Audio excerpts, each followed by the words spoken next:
Cody and Katie, thank you so much for joining us today. We really appreciate you taking the time to chat about your project Yeah, thanks for having us. Is this a podcast? with us. This is an interview. Oh, So okay. it'll So be this on, is yeah. So basically, we're going to record it and then we'll get it posted. can this just be? Can we just include all of this in there? Yeah, sure, sure. Yes. This will I will leave the outtake in. So you heard All it, right, folks. perfect. I got his Oh, permission. no. It's okay. We're leaving this all in. This is for you guys. This is for you guys. So yeah, just tell us a little bit about this project.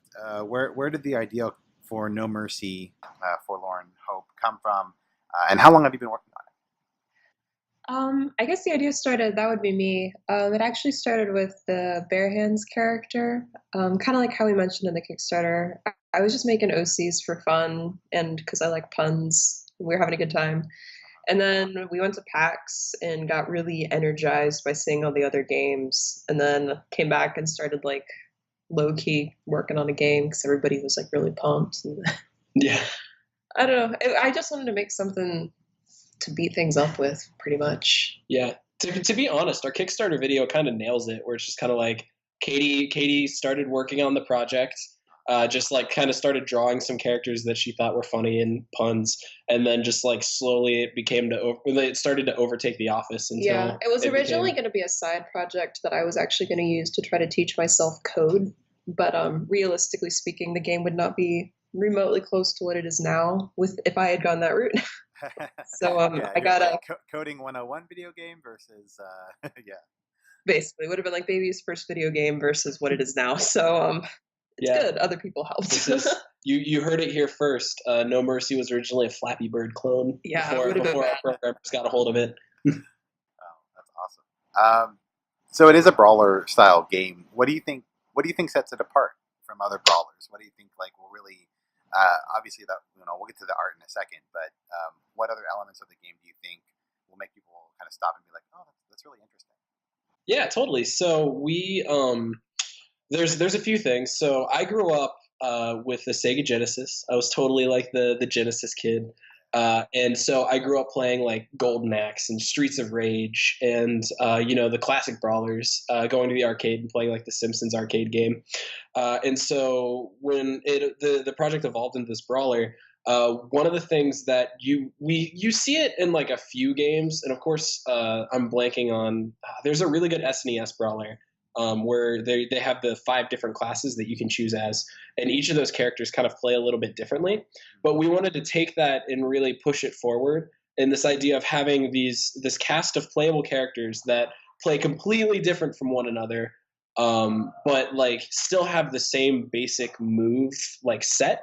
So we're trying to create a cool mix of like this brawler style game that people know and love from like Castle Crashers or Turtles in Time, and combine it with the kind of design mentality of Smash Bros, where it's like you kind of know the basic how to basic control every character, but you're gonna have to really dig in deep to find like the little hidden intricacies and stuff. Um, and so we're trying to do that, and then on top of that, we have a really awesome writing team that started working on the project, and they're really interested in let's see how we can best tell like an interesting kind of discoverable narrative from within this project. And that's something that typically when you look at these brawler games, it's like, oh, run right to save the princess, or like, oh man, they got April O'Neil, we gotta go. And we're trying to add, a layer of depth to our narrative on top of our gameplay.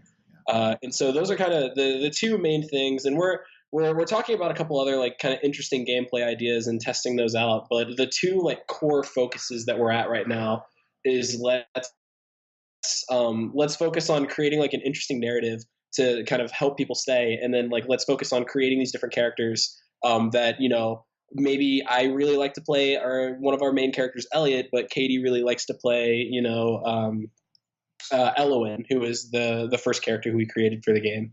And they'll play completely different, but we'll both kind of know how to play each other's strengths. Awesome. So you went to Kickstarter. Tell us a little bit about your decision to do this Kickstarter project, and have you had experience with other projects before? Yeah, totally. So Kickstarter was an interesting kind of. We wanted to. I mean, the idea of Kickstarter is that people have an idea for a project, and then you put it up on Kickstarter and people look at it and they're like, oh yeah, this is a cool idea. Keep working forward. And so we wanted to try Kickstarter kind of one last time to see, like, can we really get our fan base behind this project? Can we really get them to rally behind us? We've done a couple Kickstarters in the past for a couple of our previous games, and they didn't go particularly well just because we didn't have the we kind of didn't have the current community that we have now. We didn't, we were just like, oh yeah, Kickstarter is where you go to make money. So, Kickstarter is where you go for free money. You show up at the yeah, it's free money. They give you 10 grand and you walk away. Yeah.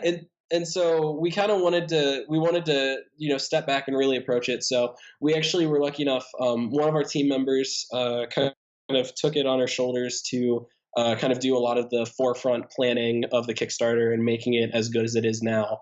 And so, back in like November, we were working on, getting the script of the video ready and finding voice talent for it and getting, the copy and all the images and stuff ready. And so we really kind of took it with an approach of like, if we're going to do it, like we're going to do it right. And we're going to, we have a broader community, we have a broader fan base due to,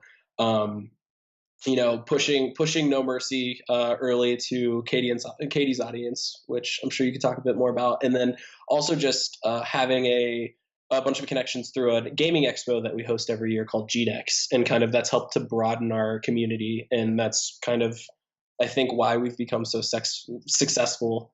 I'm so tired. Successful with this endeavor so far. I mean, I think it's going pretty well. Yeah, I would say so. You're sitting at just over 21,000 out of a $30,000 goal, so you're definitely getting there, and you've still got 3 weeks left. What are some of your strategies in the coming weeks to bridge that gap? Do you feel like you've kind of are you hitting a wall right now, or is there like another layer coming? And what were some of the things that you kept in mind even before you launched? It sounds like you talked about a little bit, getting the voice talent for the video and things like that, but having had less than successful campaigns before, what were some learns from that you brought forward into this campaign going forward? Oh, no, my mind's going to blank. I was going to say something. I remember what you said last. I can answer that one. I think, honestly, just you kind of have to play to the type of game people want to back on Kickstarter, too. To be blunt, the first couple ones we did were kind of more like app-based, which we put a lot of work into, and they turned out really cool. But there's the community of Kickstarter definitely supports certain types of games. Yeah, so you have to kind of watch and see, are you actually pushing out something that people will kickstart? Yeah.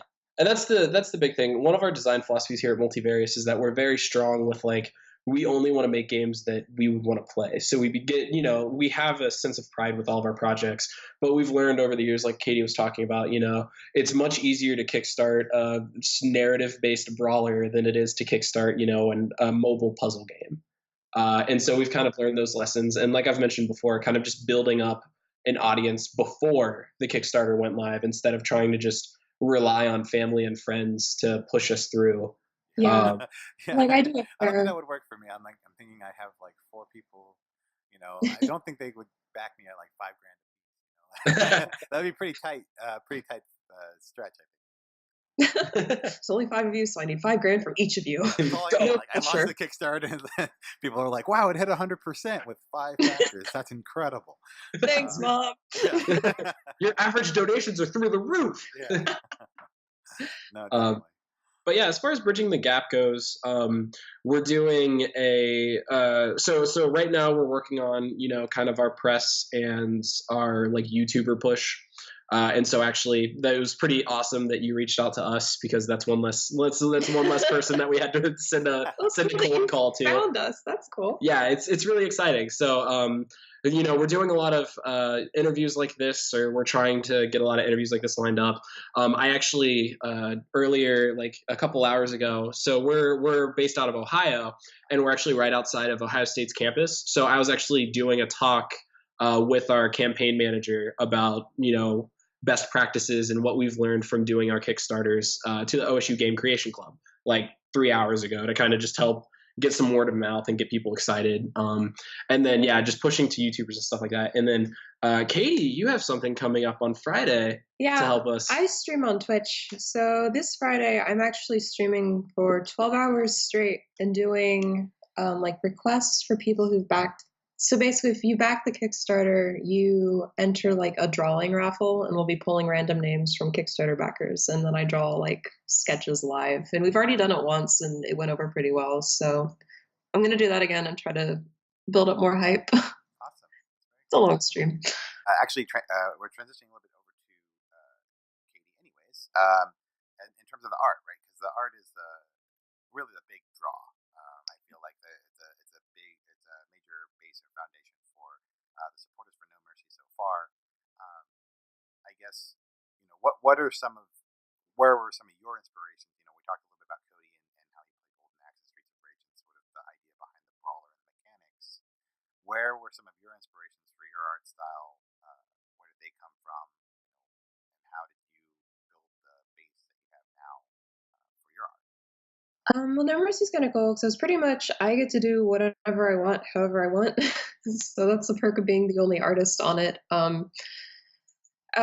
Inspirations in general, a lot of like Gravity Falls obviously has gorgeous landscapes. I love that show. Got a lot of inspiration for like colors and details there. I kind of want to make the game a little grittier and darker though. So games like Don't Starve, not quite that dark, but that has an excellent aesthetic to it as well. There's like a lot of games I like the atmosphere of, like I mean, the demo now is pretty bright and colorful, so it feels weird to be like Don't Starve and like Limbo and stuff like I was that. gonna say Limbo. I'm like, are we talking like Limbo dark?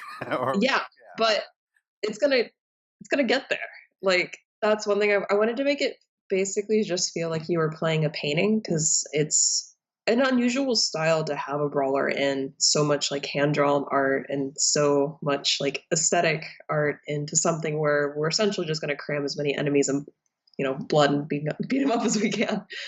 But yeah, it should go from like really bright and colorful to kind of dark and gritty and unsettling. At least that's my goal. So we'll see. Now you are currently providing a free demo of the game. I think the demo's been out for a little while now. What have been some key takeaways from the feedback so far on the gameplay? Like did it take putting it out to the larger public to realize, oh, that's a big bug right there, or oh, that's something that we should tweak? Like, I was just curious if there's like one or two things that really kind of stood out and you're like, oh, cool, like we'll take that going forward. Yeah, so when we launched the demo and we wanted to be able to get feedback from our fans and our fan base, so we actually created a Discord server for Multivarious for people to kind of go in there. And they've been posting up feedback on gameplay. They've been posting like, hey, here's this bug that I found. And then one of the other cool things, they've also been just posting like fan art and stuff. Since we, from Katie's fan base, we have such a big like art community around the game. So I know that it's like indirectly answering your question, but one of my favorite things of just like releasing the demo is that now these people have much more art to kind of look at and like make fan art from and stuff. And that's been kind of exciting to just kind of watch. But as far as like gameplay and stuff goes, there's always like little things. Like we had I think one of my favorites, and we still haven't been able to really investigate this, but somebody was able to get the game to run better under like higher performance settings than lower performance settings. So like, oh yeah, all the textures are on high and I chose beautiful instead of fantastic, but it runs better on beautiful than fantastic, which makes no sense. It's like those little things where you just sit there and I'm like, why am I not surprised? And then there's like a lot of like fun, like just little things that happen that people send us. We're just like, okay, that's totally a bug, but we have no idea how you managed to pull that off. Right. So like, we've gotten pictures of, what did you do? Yeah, pretty much. We've gotten pictures of people stuck in like rocks or bushes or whatever. And then as far as like major things go, we actually had a pretty bad animator issue where if you were playing as Elliot and you would do like just the right button combination at just the right time, you would actually freeze his controller and you wouldn't be able to like sometimes you couldn't move. I got it happening on my end once where I could only move like directions. I could only like run around, but my sprite was frozen. So he was just gliding across the screen at like triple speed. And we had a lot of people who were kind of posting up that bug and kind of what they were doing and how they did it. And it really helped us to kind of nail down like, oh, okay, cool. This is in our animator system and it's probably this, this, and this. And like we had our team squash that about a week ago, I think. And we haven't had any other reports on that. So it's been really nice on that front.